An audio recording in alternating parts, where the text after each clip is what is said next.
आणि आता महत्त्वाच्या बातम्यांचा आपण वेगवान आढावा घेऊयात। विधानसभेच्या विरोधी पक्षनेते पदावर आम्ही दावा सांगणार, विरोधी पक्षनेते पदाची आमची मागणी मान्य केली जाईल, राऊतांकडून विश्वास व्यक्त। विरोधी पक्षनेता बनायला संख्याबळ असावं लागतं, विरोधकांकडे संख्याबळ नाही, या अधिवेशनात देखील विरोधी पक्षनेत्याचा पेच कायम राहणार आहे, शिरसाटांचं वक्तव्य। प्रत्येकाला आपला पक्ष वाढवण्याचा अधिकार आहे, कार्यकर्त्यांना प्रोत्साहन देण्यासाठी काही वक्तव्य केली जातात, मात्र आम्ही सर्वांनी एकजुटीनं राहण्याचं ठरवलेलं आहे, एकनाथ शिंदेंच्या वक्तव्यावरून अजित पवारांचं वक्तव्य। नाशिकच्या सिन्नरमधील निराळेमध्ये बुवाजी बाबा यात्रा उत्सवानिमित्त खासदार संजय राऊत यांची उपस्थिती, राऊतांकडून महाराष्ट्रातील जनतेला सुखी ठेवण्याची प्रार्थना। अजित पवारांनी आमच्यावर कारवाई करण्यापेक्षा गुन्हेगारांवर कारवाई करावी, वसंत मोरेंचं उत्तर आहे, तर पालकमंत्री अजित पवारांना शहराच्या सुरक्षिततेकडे लक्ष देण्याचाही सल्ला दिला आहे। महिलांसाठी कॅन्सरच्या लसीबाबत सकारात्मक विचार सुरू, अजित पवारांचं वक्तव्य, तर शहरासह ग्रामीण भागात कॅन्सरचं वाढतं प्रमाण हा चिंतेचा विषय आहे, 14 वर्षांपर्यंतच्या मुलींना मोफत कॅन्सर लस देण्याचा विचार झालाय, प्रकाश आंबेडकरांचं हे विधान। स्थानिक स्वराज्य संस्थेच्या निवडणुकीमध्ये आघाडी होत नाही, नाशिकमध्ये आम्ही स्वबळावर लढावं अशी कार्यकर्त्यांची इच्छा आहे, राऊतांकडून पुन्हा स्वबळाचा नारा। काँग्रेसच्या विधान परिषदेच्या गटनेतेपदी सतेज पाटलांची निवड, तर विधानसभेच्या प्रतोदपदी अमित देशमुखांची निवड। अर्थसंकल्पीय अधिवेशनाच्या पार्श्वभूमीवर गिरगावकरांचं बॅनर, मराठी भाषा मराठी माणसांसाठी काही करणार आहात का, बॅनरच्या माध्यमांमधून सवाल, परप्रांतीयांकडून होणारी मारहाण शिवीगाळ विरोधात कायदा करण्याची मागणी।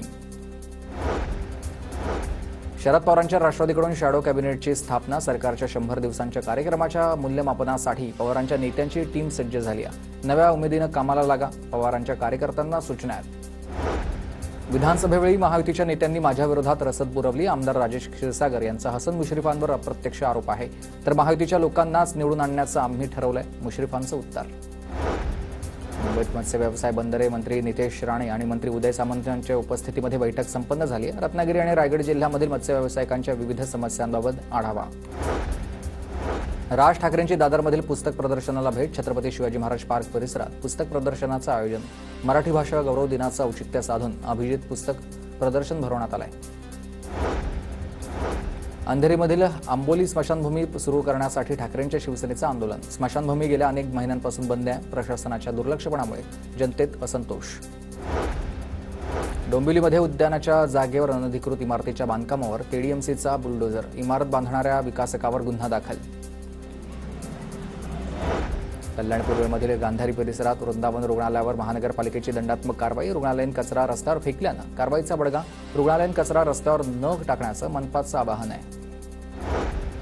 रेकॉर्डवरील आरोपींच्या झाडाझडतीचं पुणे पोलीस आयुक्त अमितेश कुमार यांचे आदेश आहेत, स्वारगेट आगारामध्ये झालेल्या बलात्काराच्या घटनेच्या पार्श्वभूमीवर बलात्कार, विनयभंग अशा गुन्ह्यातील सराईतांची चौकशी होणार आहे। कराडमधील मसूर इथं सह्याद्री सहकारी साखर कारखान्याच्या निवडणुकीच्या तयारीसाठी शेतकरी सभासदांचा भव्य मेळावा, कराडचे उत्तरचे भाजपचे आमदार मनोज घोरपडे यांनी घेतलाय मेळावा, तर विरोधकांनी देखील रणशिंग फुंकलेले आहे।